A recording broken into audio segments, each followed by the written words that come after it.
पहले संतोष बनकर घर जाऊंगा। माँ पिताजी को ऐसा झटका दूंगा कि उनकी आंखें फटी की फटी रह जाएंगी। रमन ने मुखौटा पहना और संतोष का रूप ले लिया। अब वो बिल्कुल अपने बड़े भाई की तरह दिखने लगा। घर पहुंचते ही उसने अजीब अजीब हरकतें शुरू कर दी। माँ, मुझे आज से खाना मत देना, मैं केवल हवा खाकर जिंदा रहूंगा। क्या बेटा, तुझे क्या हो गया? अब बकवास कर रहा है, क्या पागल हो गया है?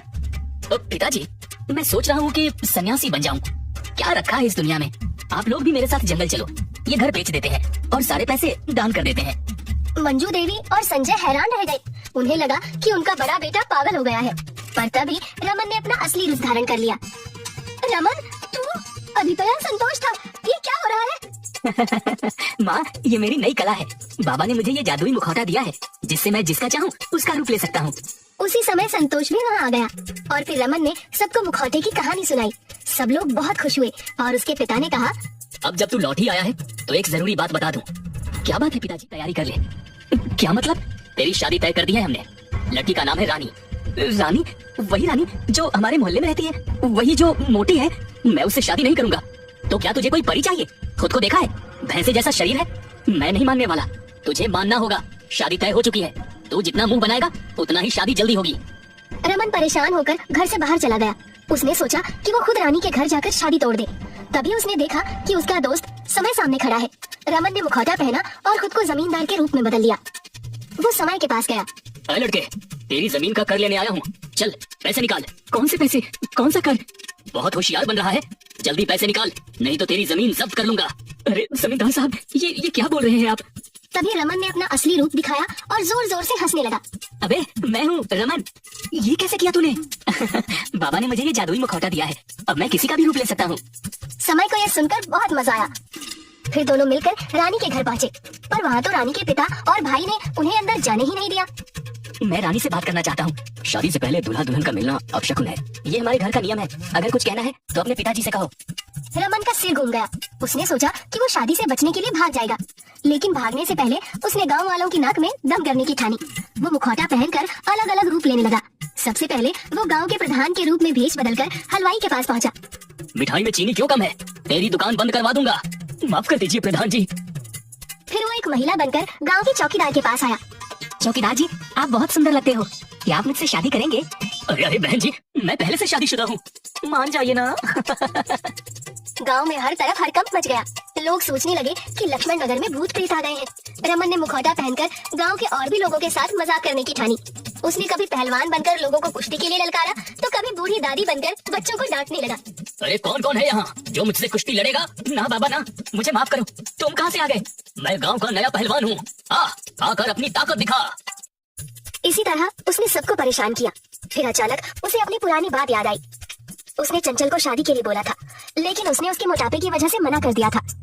ओह, चंचल ने मुझे ठुकरा दिया था, अब उसे सबक सिखाने का समय आ गया है। अरे कुछ गलत ना करना। कुछ गलत नहीं, बस तू देखता जा। रमन चंचल के घर उसके पति का रूप बनाकर पहुंच गया। चंचल, तुम आज बहुत सुंदर लग रही हो। क्या आपकी तबीयत तो ठीक है ना? अरे तुम्हारे बिना रह ही नहीं पाता, आओ बाहों में आ जाओ। ए जी, आपको क्या हुआ है? आज सुबह तो मुझसे लड़कर गए थे, इतनी जल्दी वापस आ गए और ऐसी बातें। खैर अच्छी बात है। चंचल खुश होकर बात करने लगी, लेकिन तभी उसका असली पति घर आ गया। अरे ये कौन है? मैं तो हे भगवान, ये बहरूपिया कौन है? रमन तुरंत वहाँ से भागा। चंचल का पति उसे मारने की कोशिश कर रहा था और रमन भागते भागते अचानक उड़ने लगा। वाह, ये मुखौटा तो कमाल का है। वो काफी दूर जाकर रुका, लेकिन इस बीच गांव वालों को पता चल गया कि रमन ही ये सब कर रहा है। जब उसने फिर से किसी के साथ अजीब हरकत की तो लोग गुस्से में उसे पीटने लगे। अब बहुत हुआ रमन, तेरी शरारतें सहन नहीं होंगी। अरे मैंने तो बस मजाक किया था। गांव वाले उसे दौड़ाने लगे, लेकिन वो हर बार उड़कर बच जाता। पूरा एक हफ्ते तक वो अलग अलग रूप धरकर गांव वालों से बचता रहा। आखिरकार वो भागते भागते गांव के बाहर पहुंच गया और आराम करने लगा। जब वो सोकर उठा तो उसे पता चला कि उसका मुखौटा चोरी हो गया है। वो घबराकर गांव की तरफ भागा। गांव पहुंचते ही लोग उसे देखकर हंसने लगे। अरे ये क्या हो गया तेरे चेहरे को? मेरा चेहरा? क्या हुआ मेरे चेहरे को? उसने दौड़कर पानी में अपना चेहरा देखा। उसका चेहरा पूरी तरह गायब था, उसकी जगह कुछ भी नहीं था, बिल्कुल सपाट जैसे अंडा। ये क्या हो गया? मेरा चेहरा कहाँ गया? गांव वालों ने उसे घेर लिया। बार बार रूप बदलने की वजह से ऐसा हुआ होगा। मुझे लगता है मैंने अपनी असली शक्ल ही भुला दी और अब मेरा मुखौटा भी चोरी हो गया।